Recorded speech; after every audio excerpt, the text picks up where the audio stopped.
E aí, tudo certinho? Você está assistindo a um vídeo da série chamada Fenômenos de Transporte A a Z. Aqui é o professor Luiz Fernando, da Escola de Química da Universidade Federal do Rio de Janeiro. Vamos aprender a deduzir a equação de conservação da energia cinética, também chamada de energia mecânica.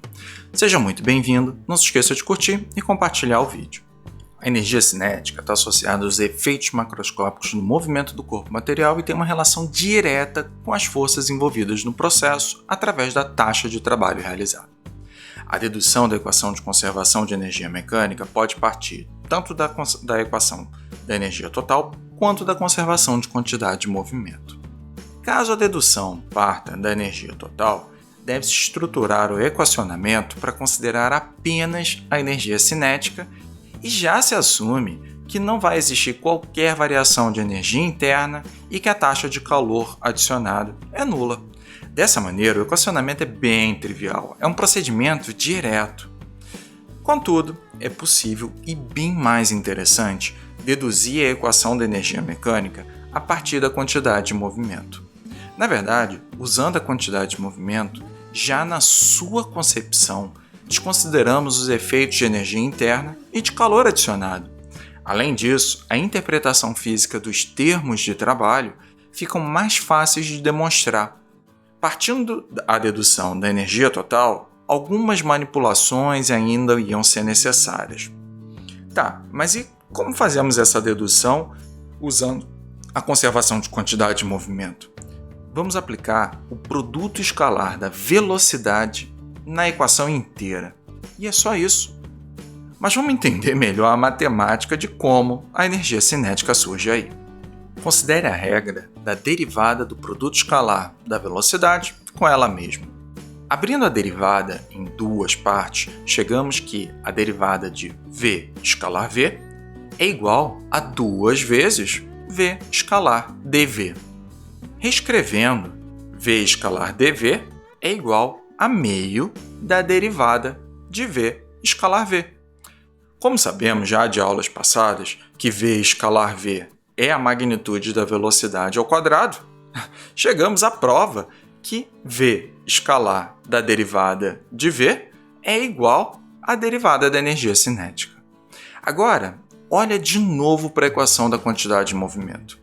Apenas os termos do lado esquerdo da equação possuem operações com derivadas de velocidade. O primeiro termo da equação com a derivada no tempo e o segundo termo com o divergente, ou seja, derivadas no espaço físico. Portanto, ao aplicar o produto escalar da velocidade na equação de quantidade de movimento inteirinha, a energia cinética surge apenas nos dois primeiros termos da equação da energia mecânica. Os termos do lado direito da equação ficam apenas com um produto escalar com a velocidade, sem mistérios. Mas vamos entender melhor o significado físico deles? Vale notar que eu trouxe esse termo como ele aparece na equação de conservação da energia mecânica, que assim conseguimos entender melhor seu efeito sobre a própria conservação. Abri o produto escalar da velocidade com gradiente de pressão em duas parcelas para explicitar melhor a física. O termo A representa toda a taxa de trabalho causada por forças de pressão no escoamento. Vou usar pela primeira vez essa expressão, a carga de pressão, a energia mecânica fornecida pela pressão para que o fluido consiga adquirir movimento, escoar. O segundo termo B, P divergente de velocidade, se refere à taxa de conversão de energia cinética em energia interna, vice-versa dependendo do sinal.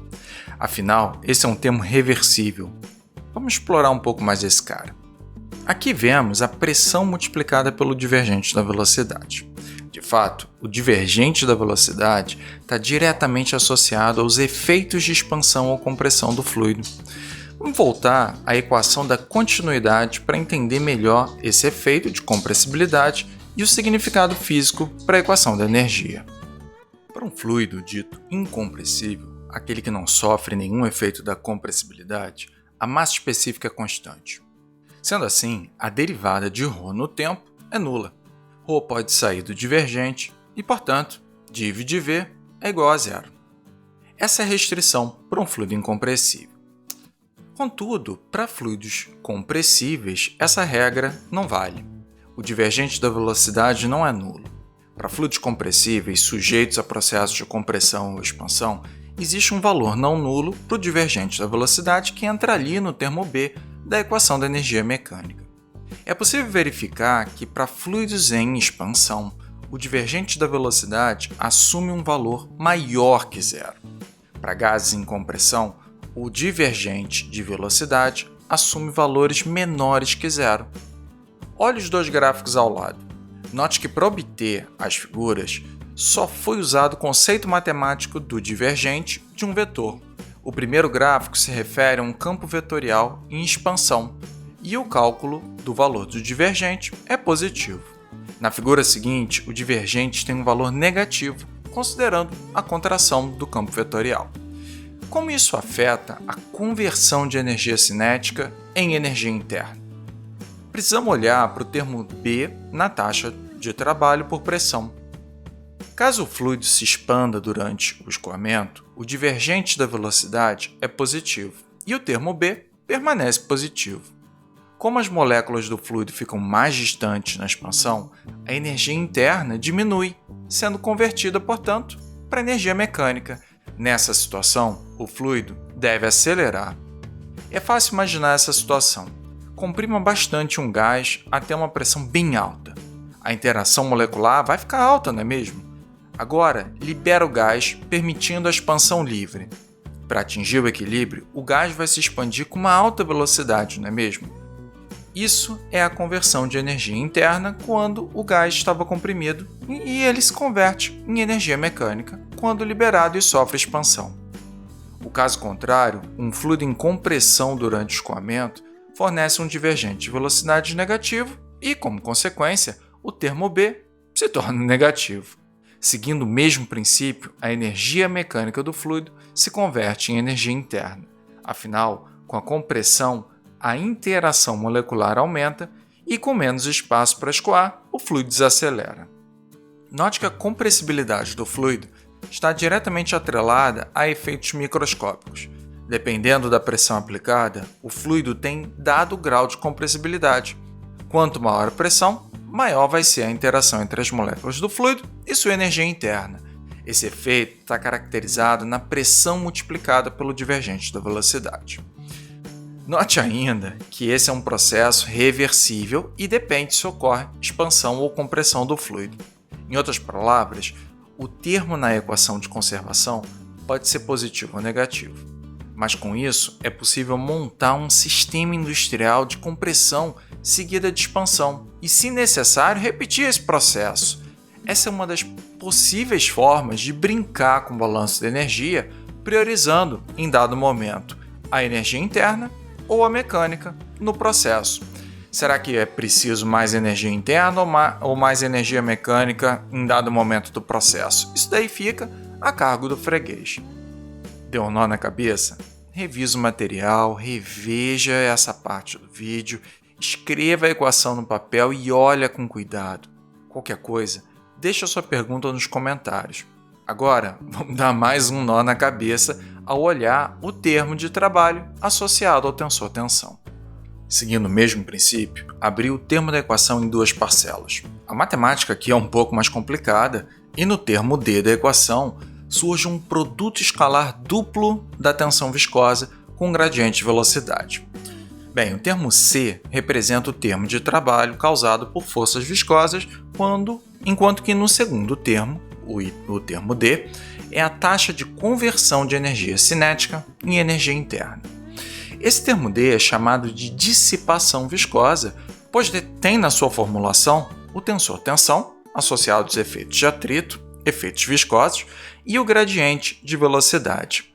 Ele traz um conceito diferente comparado à pressão, pois a conversão de energia aqui é irreversível. Mas por que isso? Vou te dar um exemplo com um caso que já comentamos em uma aula passada. Ao esfregar as mãos, temos o atrito entre elas, contabilizando o efeito do tensor-tensão. Quanto maior a diferença de velocidade entre as mãos, maior o gradiente de velocidade e maior a quantidade de energia cinética que se converte em energia interna. Afinal, suas mãos estão ficando mais quentes, não é? Agora, tenta converter essa energia interna, esse calor, de volta para atrito. Só tenta, porque não tem como. Ou seja, o processo é irreversível a nível físico. Já seguindo pela matemática, o produto escalar duplo do tensor tensão com a velocidade sempre tem que ser maior que zero para o caso de fluidos chamados newtonianos. Apesar de entrar em um tópico que eu ainda não apresentei, tem aqui um alerta de spoiler, mas eu vou abordar no futuro, eu gostaria apenas de provar como esse termo é sempre positivo pela matemática. Não se preocupe aí com todas essas derivadas e divergentes que aparecem aí. Depois a gente vai ver isso com mais calma. Só perceba que temos φ maiúsculo e ψ maiúsculo, que são calculados aí, e tem um expoente quadrado na sua formulação. Ou seja, não importa o que tem aí nesse somatório, essas derivadas, o que esse valor aí vai te dar. O que importa é que esse valor não tem como ser negativo. Por isso, o processo só com um sinal, somente sendo positivo, é irreversível. Agora, olha para o termo D na taxa de trabalho por tensão cisalhante. Essa equação, a dissipação viscosa em si, tal produto escalar duplo com o gradiente de velocidade, sendo sempre positivo, mas é submetido aí por um sinal negativo na equação de conservação. Isso representa o consumo de energia mecânica na equação de conservação, indicando que o atrito, de fato, desacelera o fluido. Acho que deu para passar aqui a relação e a importância desses termos de trabalho no equacionamento. Qualquer dúvida, pode colocar nos comentários. Note que o assunto é muito, mas muito mais complexo. Aqui nos restringimos ao que afeta apenas a energia mecânica, mas na prática, os efeitos de expansão e compressão de um fluido, o comportamento termodinâmico ideal ou real do fluido, o atrito aplicado tem uma implicação na energia interna e, portanto, na temperatura do fluido, na energia térmica do sistema. Em sistemas reais, essa interação com a energia interna pode afetar todas as conversões que eu mencionei até agora. Mas o efeito não está contabilizado aqui quando a gente pensa puramente na conservação de energia mecânica. Viu só como as hipóteses e as simplificações afetam a interpretação e análise de cada caso? Agora vamos substituir todos os termos que obtivemos anteriormente na equação da energia mecânica. Essa daí é a versão final da equação, na sua versão diferencial. Aqui te peço que preste atenção nos sinais e todas as substituições que foram feitas. Checa se tudo está certinho. Do mesmo modo como convertemos o balanço integral para o diferencial em aulas passadas, podemos fazer o caminho contrário agora e obter a formulação integral. Note que esse é um assunto que discutimos em aulas passadas e eu assumo que já é algo do seu conhecimento. Chegamos então ao equacionamento final completo para a conservação de energia cinética e energia mecânica. Finalizo então a aula aqui. E se gostou do vídeo, deixa sua curtida e compartilha com um colega. Na próxima aula, vamos deduzir a equação da energia interna. Até lá!